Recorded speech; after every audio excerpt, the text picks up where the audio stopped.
The empire of Absurdia was doing extremely well, according to government statistics compiled by the emperor's brother-in-law and audited by a firm that was also the emperor's brother-in-law. Stocks were up, peasants were suppressed to venture capital-approved levels of misery, the coffee machines worked, unlike the healthcare system, the education system, or the sewers, but those weren't on the quarterly earnings call. Emperor Maximilian the Disruptor, formerly Prince Maximilian the Unremarkable until a branding consultant suggested the name change, was surprisingly unhappy. Maximilian was not a man who simply wore clothes, he deployed outfits. He didn't have a wardrobe, he had a distributed cloud storage system of textiles, requiring 12 valets, a Gantt chart, and a subscription to wardrobe management software, $299 a month, billed annually at a 40% discount. He changed his outfit every hour on the hour, live streaming each change to his 47 million followers on X, formerly the kingdom's town square before he bought it for 44 billion gold pieces and renamed it because he thought it sounded edgy. He stood now before the grand mirror of Narcissus, frowning at his reflection. He wore a cape of ermine, velvet trousers, and a codpiece that appeared to contain a small honeydew melon. It did not. "It's too legacy," Maximilian sighed, tweeting his disappointment in real time. "Current fit lacks scalability, feels analog, looking like medieval landlord when should be thought leader. Sad." "You are a medieval landlord, sire," ventured Lord Percival, Minister of Public Relations and Professional Sycophancy. "That is a mindset issue, Percival," Maximilian snapped. "Look at the kings of neighboring realms. They wear silk. Silk, that's technology from the worm era. I need something disruptive. I need a garment that says I have transcended physical matter. I need a suit that screams, I'm taking humanity to Mars because Earth is a beta test I'm bored of." He had 7 children by 5 women, all named some variation of XAA and a random number between 1 and 10. He owned 8 companies that had never turned a profit, but had a combined valuation of 800 billion gold pieces. He had recently bought the kingdom's town square to save free speech, then banned anyone who said mean things about him. He smoked cannabis during cabinet meetings and called it optimizing neural bandwidth. He was, in short, a visionary. "Perhaps a nice polyester blend," Percival suggested. "Get out," Maximilian said, already tweeting. "Advisor suggested polyester. Fired. Innovation dies when you hire legacy thinkers. Anyone know good fashion AI? And bring me innovators, bring me disruptors, bring me people who think different TM, bring me the weavers." Enter Valerian Blend and Zix Protocol. They did not look like weavers. They looked like they had just parked an electric scooter blocking an NHS ambulance and then tweeted that regulations stifle innovation. They wore black turtlenecks, made from Egyptian cotton picked by children they preferred not to think about, dyed in a shade called Disruptor Black that absorbed light, hope, and labor rights, and expressions of unearned confidence that come from raising £50 million for a blockchain-based shoelace company that collapsed 6 months later. They were Stanford dropouts, well, technically sophomores, but they listed Stanford University attended on LinkedIn, which investors read as graduated. They had previously founded Soulmate, AI-powered shoelaces, which failed after countless pivots, Barkdate, a dating app for dogs, acquired for £2, mostly to make it stop, Ethical Bite, an app that told you if your food was morally acceptable, sued by farmers, then pivoted to blockchain-based supply chain solutions, and failed. They now ran Nebula Weave, which had raised £3 million in pre-seed funding, with no product, no revenue, and no employees besides themselves. Their pitch deck had 17 slides of hockey stick projections, and one slide that said, "Trust the process," in big, bold capitals. They set up a whiteboard in the throne room. Valerian uncapped a marker with the ceremony of a surgeon preparing to operate. "Your Majesty," Valerian began, drawing a quadrant matrix, "let's talk about pain points. Your current wardrobe has fatal flaws." Here he wrote on the board, "Legacy textile problems. Mass, you're literally wearing atoms, very 20th century. Friction creates drag, you're losing 3% efficiency just by having sleeves. Thermodynamics, heat loss, you're hemorrhaging BTUs like a legacy heating system. Maintenance, washing, that's a time sink, not scalable. Hardware, physical matter is dead, sire. The future is metaphysical." "Hardware is dead," Zix added, shaking his head sadly. "The future is software. The future is fashion as a service, or as we call it, FAS." Maximilian, curious, leaned forward. "Go on." "We represent the startup Nebula Weave," Valerian said, advancing to slide 2 of his deck. "We've developed a revolutionary textile using quantum-entangled nanofiber. It's woven from pure light, algorithms, and the tears of angel investors." "Sounds expensive," Maximilian drooled. "It's reassuringly unaffordable," Zix confirmed. "But here's the feature that will disrupt the monarchy. This cloth has a built-in biometric firewall." "A what?" "A smart filter," Valerian explained. "This cloth is invisible to anyone who is, how should we put it, low bandwidth, anyone who is stupid, anyone unfit for office, anyone who doesn't get it." "If you're a visionary," Zix said, pointing at the Emperor, "you'll see colors that don't exist in the visible spectrum. You'll see patterns that solve the Riemann hypothesis. You'll see the future. But if you're a legacy thinker, a Luddite, a low bandwidth, then you'll see absolutely nothing."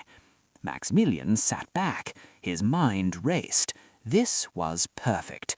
Not only would he have the finest suit in history, he could purge his cabinet of non-believers.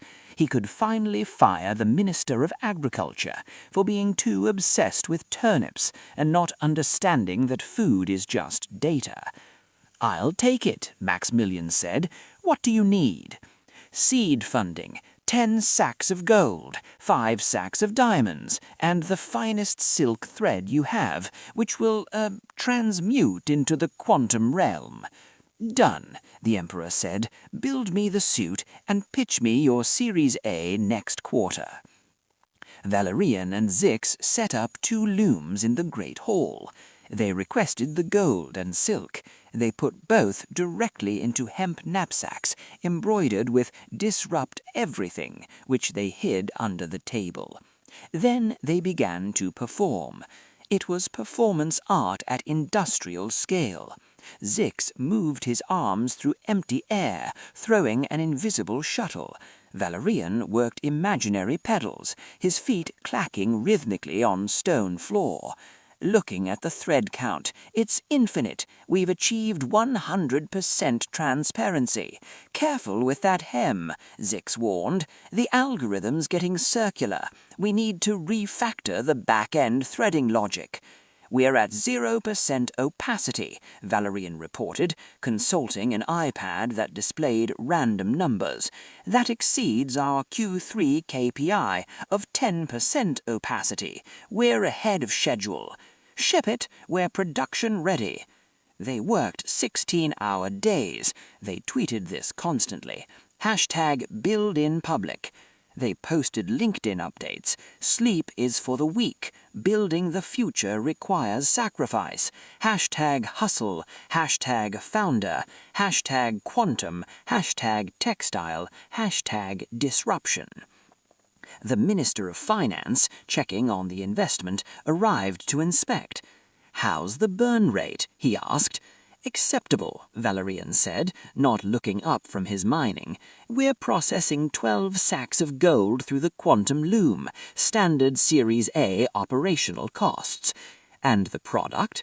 "You're looking at it," Zix said, gesturing at empty air between the looms. The minister saw nothing. He saw wood. He saw 2 men performing interpretive dance. "Oh, God," he thought, "I'm an idiot. I still use Microsoft Excel. I thought the cloud was actual weather for 3 years. My daughter mocks me for still having a Facebook account. I am unfit for office." "Magnificent," the minister shouted, staring at emptiness. The visualization, the value proposition is transparent." "Do you like the pattern?" Valerian asked, pointing at nothing. "It represents the duality of capital." "Very bold," the minister agreed, sweating through his tunic. "I particularly appreciate the negative space, very on trend." He hurried back to the Emperor, immediately posted on X, "Just witnessed the future of fashion. Nebula Weave is the real deal. Transparent value creation. Disruptive AF." The post got 10,000 likes. The Minister of War quote-tweeted, "This thread is fire." Someone minted it as an NFT. It sold for 3,000 gold pieces. The day of the grand parade arrived. The weavers announced the suit was production-ready and had passed QA testing. Emperor Maximilian entered the great hall with his entire cabinet, 60 people, all terrified, all pretending. He looked at the looms. He blinked. He saw absolutely nothing. He saw dust motes dancing in sunbeam. He saw 2 confidence artists about to become very wealthy. Panic. "I am stupid," the emperor thought. "I am a fraud. I didn't actually attend university. I bought my way into one, then dropped out. I don't understand how my own rockets work. I just hire engineers and take credit. I am not a genius. I am a man who inherited an emerald mine and has good PR." But he looked at his ministers. They were oohing, they were ahhing. "Look at the stitching," said the Minister of Finance. "It's fiscally responsible, yet aspirational." "Look at the color gradient," said the Minister of War. "It's aggressive, yet diplomatic, like Chamberlain's necktie." "The draping," gasped the Minister of Agriculture. "It suggests post-scarcity, whilst maintaining hierarchical signifiers." Maximilian realized he was trapped in a Nash equilibrium. If he admitted he couldn't see it, he was unfit to rule. If he pretended to see it, he might end up naked. But surely if everyone else saw it, it must exist. Perhaps his eyes were faulty. Perhaps he needed to go to Specsavers. Perhaps this was augmented reality and he hadn't got the latest update because his phone's storage was full. He checked his phone, deleted some pictures and videos of his family, then downloaded Wardrobe Vision 2.0. Still saw nothing. "It is adequate," Maximilian sniffed, trying to sound bored, already composing tweet. "New suit adequate. Not bad for first iteration. V2.0 will have better threading algo. Ship fast, iterate faster. Help me into it." He stripped. He stood there in his royal undergarments, large white bloomers with elastic that had given up, sagging around pale legs that had never seen a gym or the sun. The weavers sprang into action with the precision of mime artists who had studied at Juilliard. "Trousers first, sire. Careful, the quantum fibers are sensitive to humidity and fiscal irresponsibility."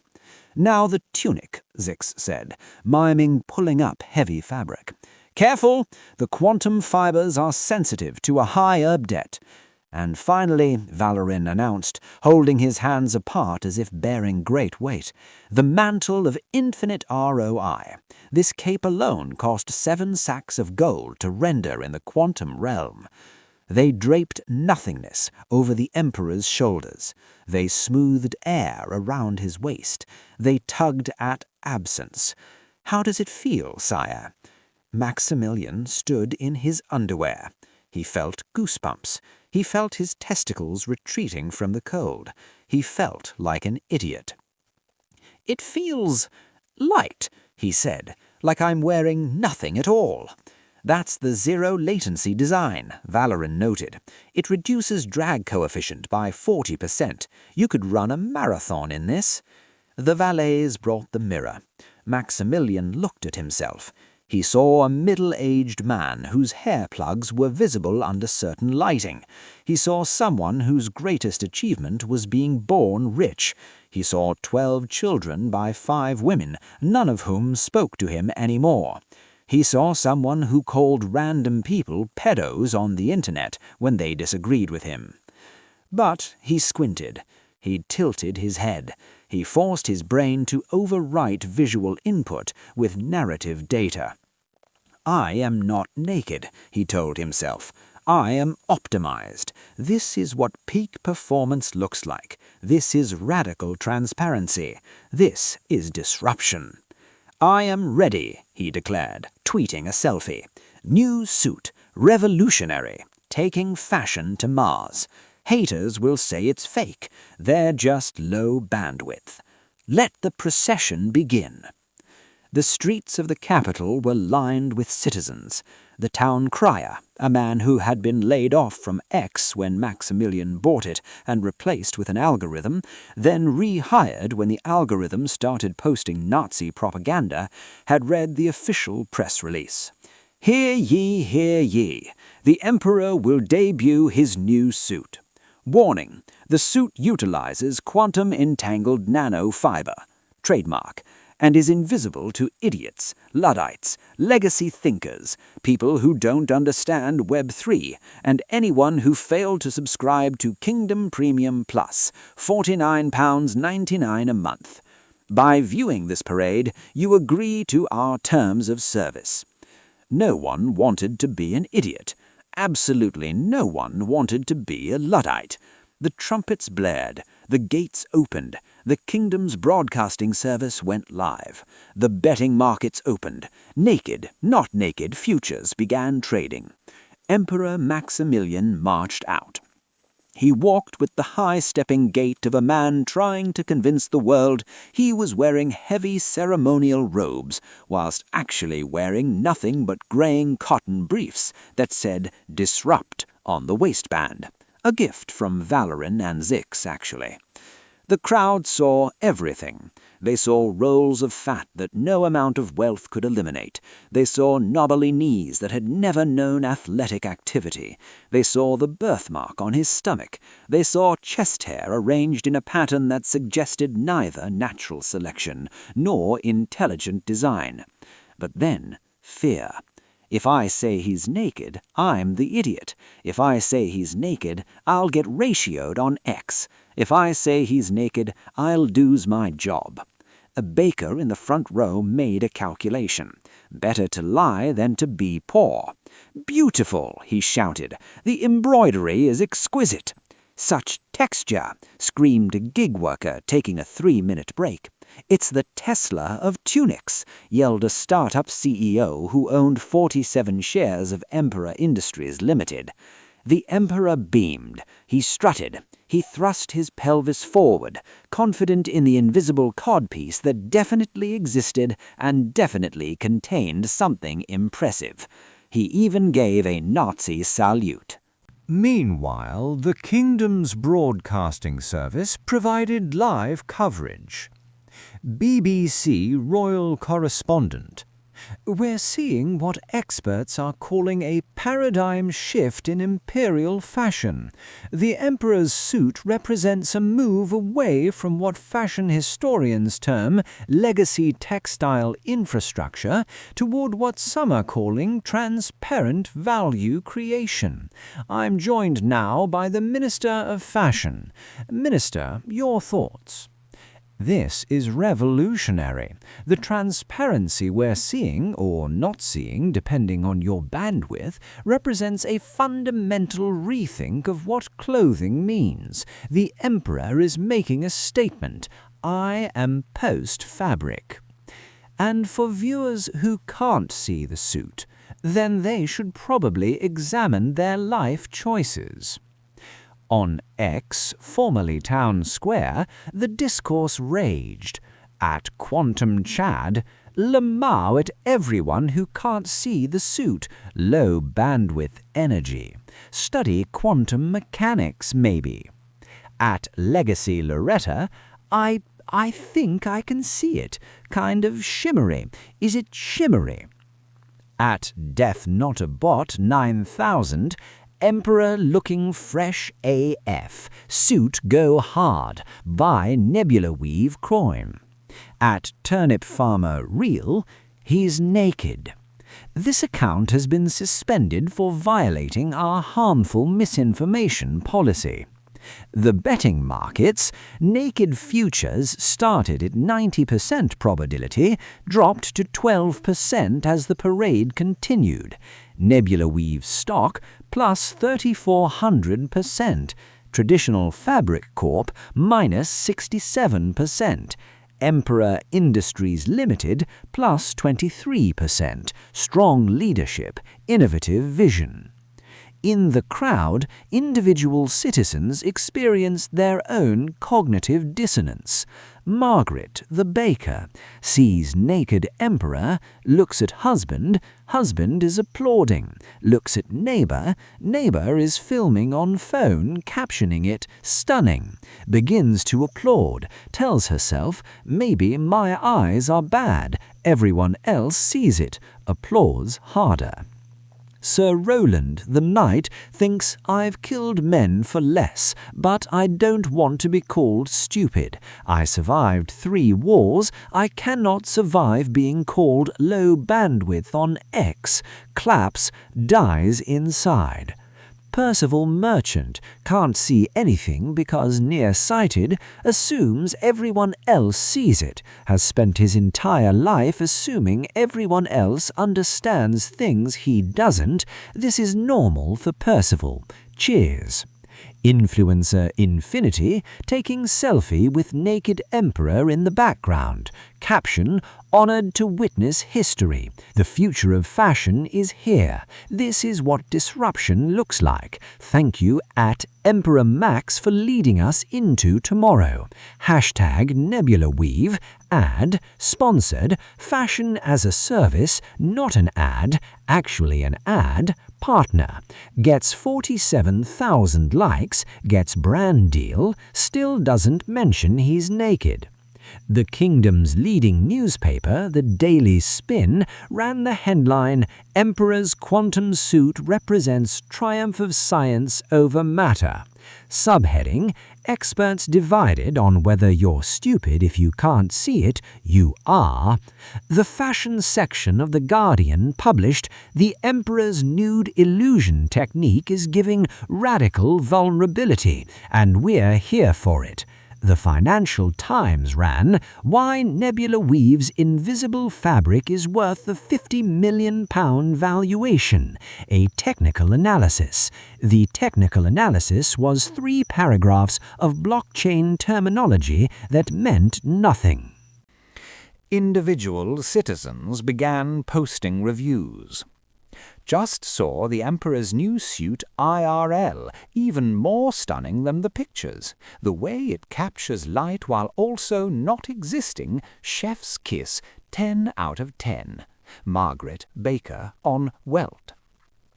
Can't believe people are saying it's invisible. I can literally see it with my own eyes. The pattern is complex, but if you understand quantum mechanics, it makes sense. Sir Roland, Knight, on ClickedIn. Look, I'm just saying if you can't see it, maybe you need to go back to school and learn about science. Lord Percival on Town Square, X. But then, every system has an edge case, every bubble has a pin, every empire has a child. A small boy, 7 years old, named Timothy the Unoptimized, sat on his father's shoulders. Timothy had not read the press release, Timothy did not have a LinkedIn profile, Timothy did not own any stocks, Timothy did not care about being ratioed. Timothy looked at the Emperor. He squinted. He wiped his eyes with the back of his hand. "Daddy," Timothy said, his voice cutting through a lull in the trumpet section. "Hush, boy," his father hissed. "Look at the magnificent colors." "But, Daddy," Timothy said, louder, "the Emperor hasn't got any clothes on." Silence. It started small, a riddle. One person turned, then another. The silence spread like a virus through the crowd, infecting every district, every socio-economic stratum.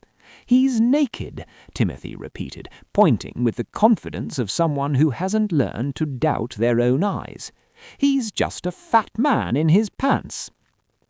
The woman next to Timothy's father, a baker named Margaret, giggled. It was a nervous sound, a high-pitched squeak of reality escaping the pressure cooker of mass delusion. "He's naked indeed," she whispered. "I can see his belly button," said the man behind her. "That's not a suit," said a nun in the 5th row. "That's a man having a breakdown whilst walking." The murmur grew. It became a roar. It became a roar. The spell broke. The smart fabric crashed. The collective delusion experienced catastrophic systemic failure.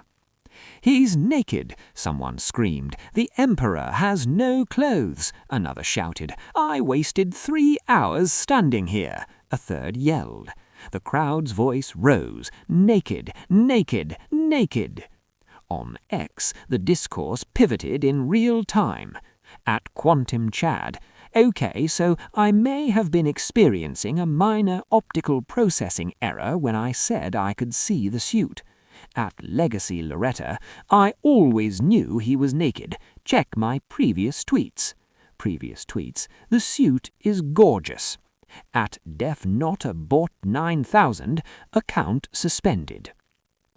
The betting markets crashed. Naked futures jumped from 12% to 98.8% in 4 seconds.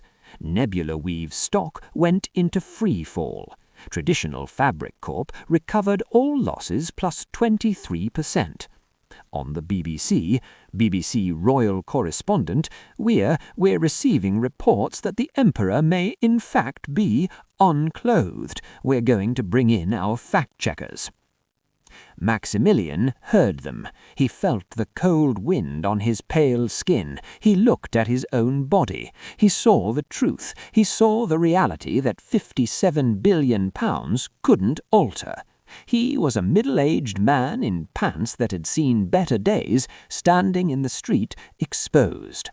For a moment, a brief human moment, he faltered. He almost stopped. He almost covered himself. He almost admitted it. But Maximilian was an emperor, a disruptor, a thought leader, and he knew the first rule of Silicon Valley: when the product fails, call it a feature. He did not cover himself. He stood taller. He puffed out his chest, which made things worse. He looked at the crowd with a sneer of absolute superiority.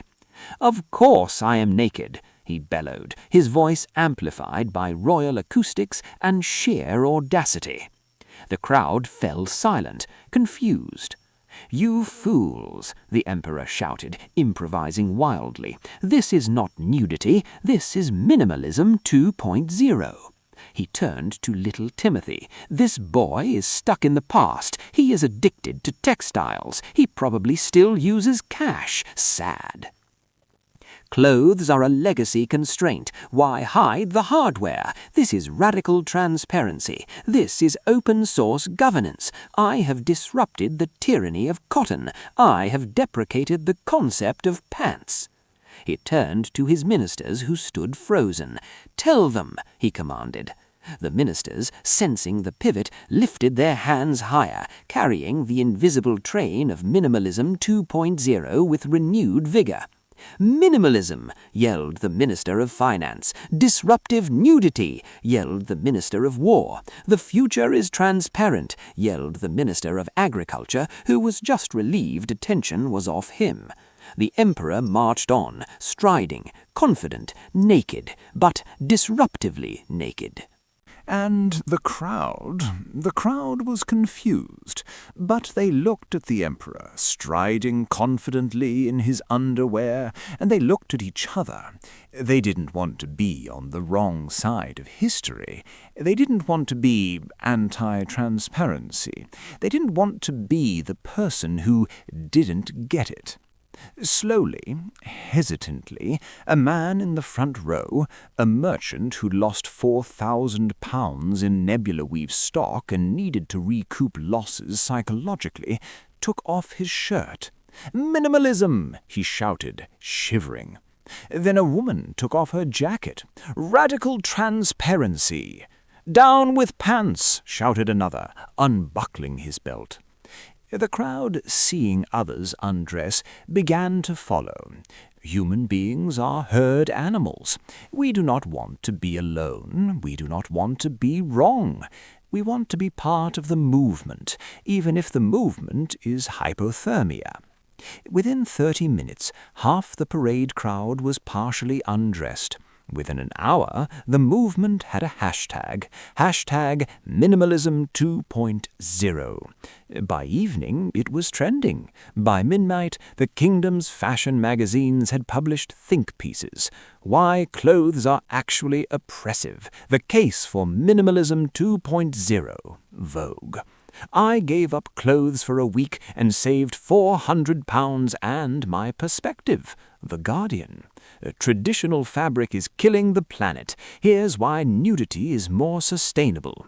Eco-Warrior Monthly.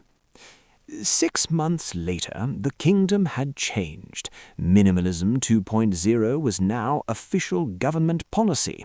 Citizens were encouraged to adopt radical transparency in their daily lives.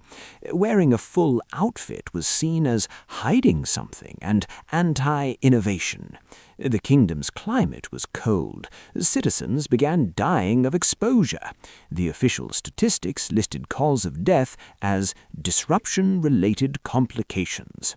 The emperor commissioned a study. The study, conducted by a firm owned by the emperor's cousin, concluded that people who died from cold lacked resilience and failed to adapt to the new paradigm. Nebula Weave had been acquired by Mega Fashion Corp for £500 million. Varian and Zix were now keynote speakers at Davos. Their TEDx talk, How We Disrupted Textiles with Nothing, had 8 million views. They had written a book, The Invisible Thread, Lessons in Radical Innovation. It was a bestseller. The emperor's Minimalism 2.0 was taught in business schools as a case study of successful crisis management and innovative pivoting. The child, Timothy the Unoptimized, had been diagnosed with legacy thinking disorder and was undergoing mandatory re-education. His parents apologized publicly on X. We failed to raise Timothy with an open mind. We are seeking treatment. We apologize to the emperor and the kingdom. Citizens who said the emperor was naked during the parade, before the pivot, had their tweets deleted. The kingdom's Ministry of Truth explained, those statements were made before the Minimalism 2.0 framework was established. Therefore, they are non-contextual and have been archived for historical clarity. When pressed, citizens now remembered that they'd always known it was minimalism and not nakedness. Margaret the baker said on a podcast, I never thought he was naked. I thought, this man is brave. This man is showing us the future. The gaslighting was complete. History had been rewritten. The naked emperor was now a visionary who had freed humanity from textile oppression. And when winter came, the kingdom's coldest winter in 200 years, and citizens froze in their minimalism 2.0 attire, the economists explained it away. Short-term disruption is normal in innovative markets. Those who perish simply lack the adaptive capacity required for progress. This is creative destruction. This is how we build the future. Throne room. Present day.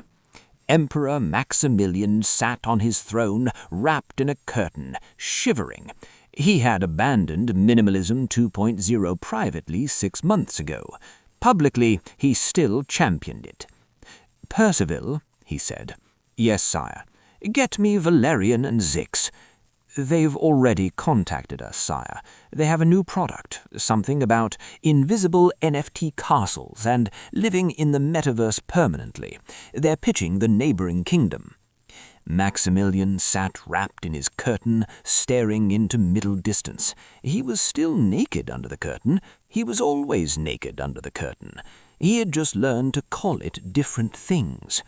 "Draft a press release," he said. "Tell them that clothes are back in style for winter quarter. Tell them it's a retro collection. Tell them we're honoring the legacy of traditional textiles whilst maintaining our commitment to innovation." "And the nudity, sire?" "Tell them it was a beta test," the emperor said. "Tell them we gathered valuable data. Tell them Minimalism 2.0 exceeded all expectations.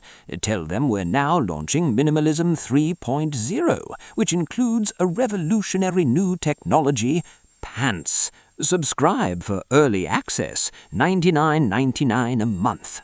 The tweet got 400,000 likes. 3 venture capital firms contacted him about investing in Minimalism 3.0. 2 kingdoms asked to license the technology. A child in the street froze to death, still believing in Minimalism 2.0. No one noticed. The market didn't care. The emperor was fully clothed now, in curtains, in lies, in the knowledge that reality is just collective agreement, and collective agreement can be purchased for the right price. He looked at himself in the grand mirror of Narcissus. He saw a con artist who had stumbled into royalty. He saw someone who had turned humiliation into triumph through sheer refusal to admit defeat. He smiled. "I am not naked," he whispered to his reflection. "I am optimized." And somewhere in a cold alley, a citizen wrapped in newspaper tried to explain to his child why they couldn't afford clothes anymore, only minimalism subscriptions. And somewhere, Varian and Zix were pitching their next scam. And somewhere the market opened, and somewhere no one learned anything. Because the emperor had no clothes, but he had convinced everyone that nakedness was innovation, and that, in the end, is the only skill that matters.